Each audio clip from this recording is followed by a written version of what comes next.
사도행전 4장.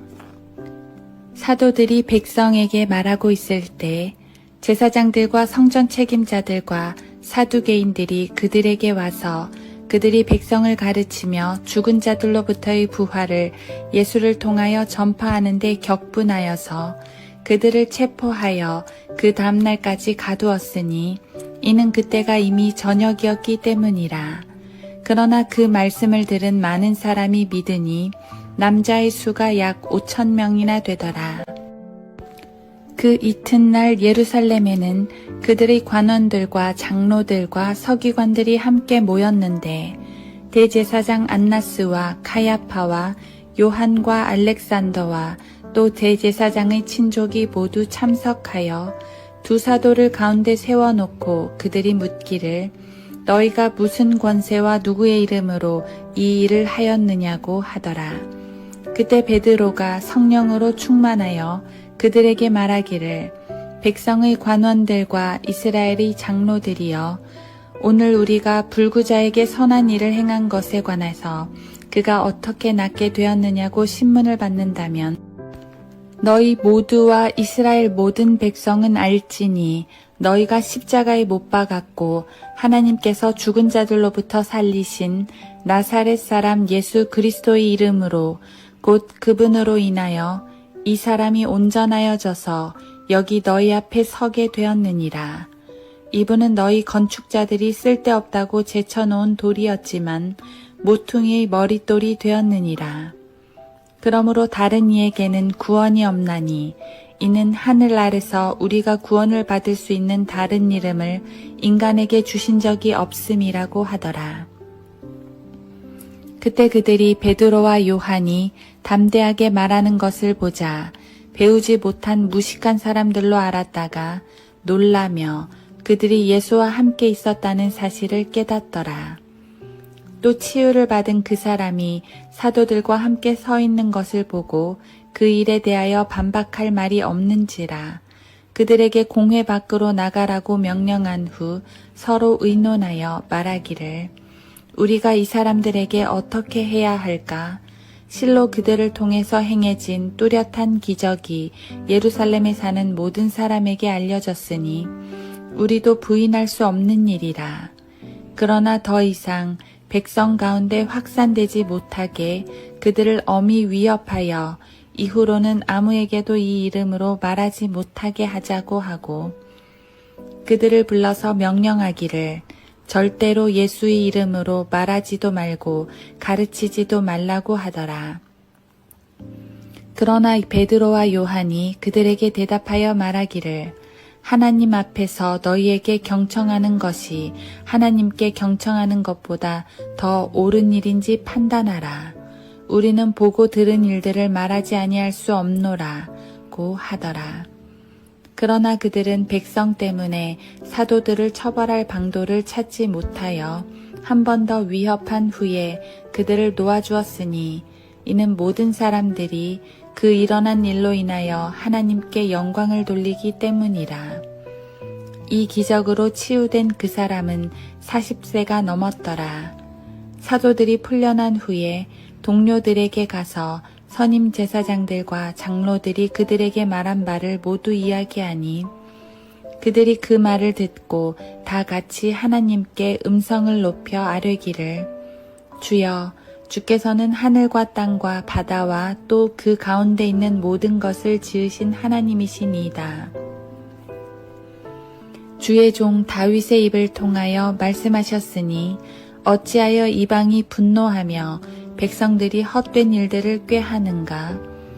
땅의 왕들이 일어서고 또 치리자들이 함께 모여 주와 그의 그리스도를 대적하였도다 라고 하셨나이다. 과연 주께서 기름 부으신 주의 거룩하신 아들 예수를 대적하여 헤롯과 폰티오 빌라도가 이방인들과 이스라엘 백성들과 함께 모였으니 이는 주의 손과 주의 계획대로 이루기로 예정된 온갖 일을 행하려 함이니이다.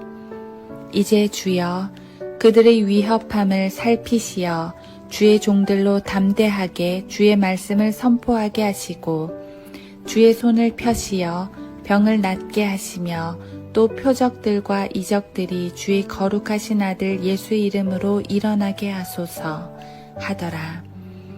그들이 기도를 마치자 그들이 함께 모여 있는 곳이 진동하더니 그들이 모두 성령으로 충만하여 담대하게 하나님의 말씀을 선포하더라.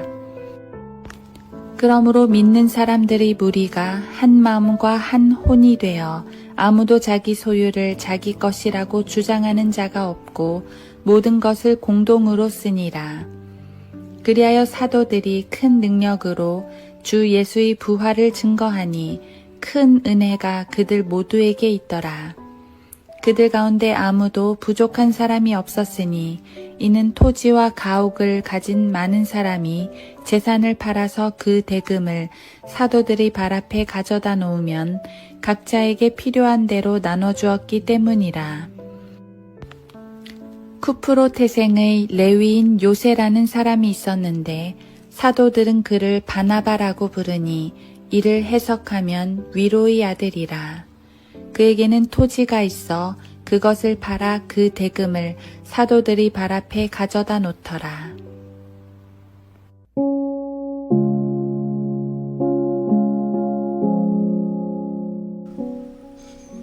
하루 한 장 사도행전 4장.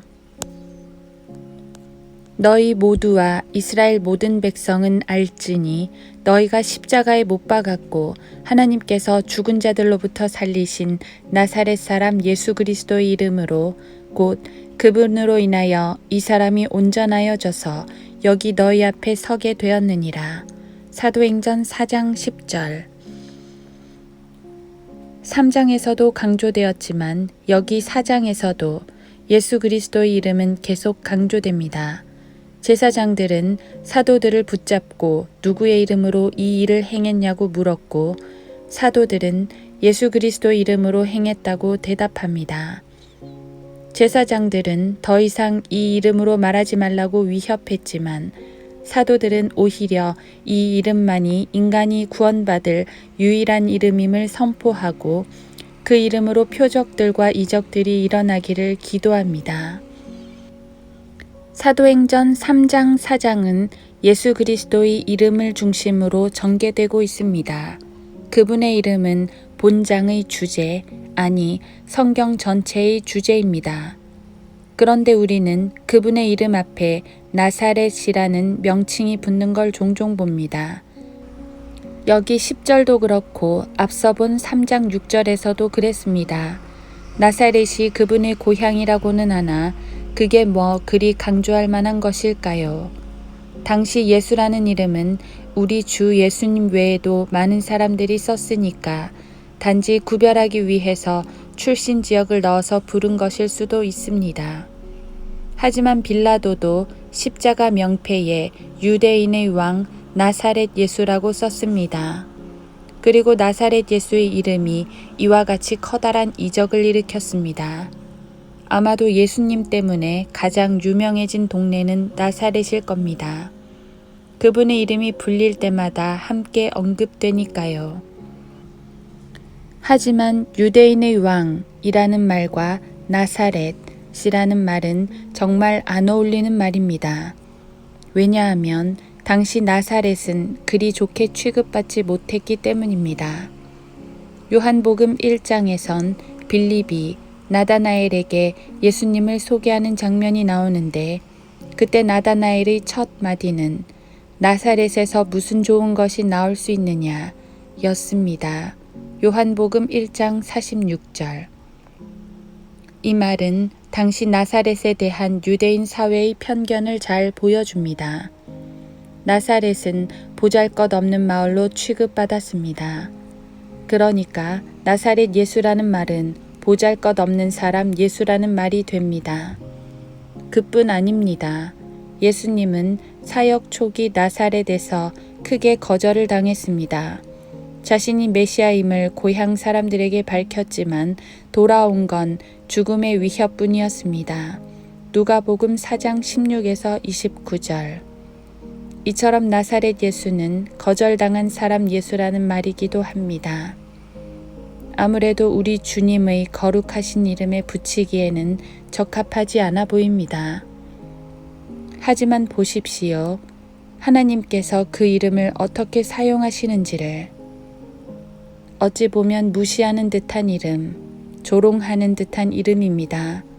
아닌 게 아니라 사람들은 십자가에 달린 예수님을 조롱했습니다. 마치 건축자들이 쓸모없는 돌이라고 던져버린 것처럼 완전히 무시하고 모욕했습니다. 하지만 베드로는 그들이 무시하고 조롱하고 저주한 그 이름으로 위대한 일을 행합니다. 아무도 그 이름의 권세 앞에 감히 설 수 없습니다. 마귀들도 그 이름 앞에 떱니다.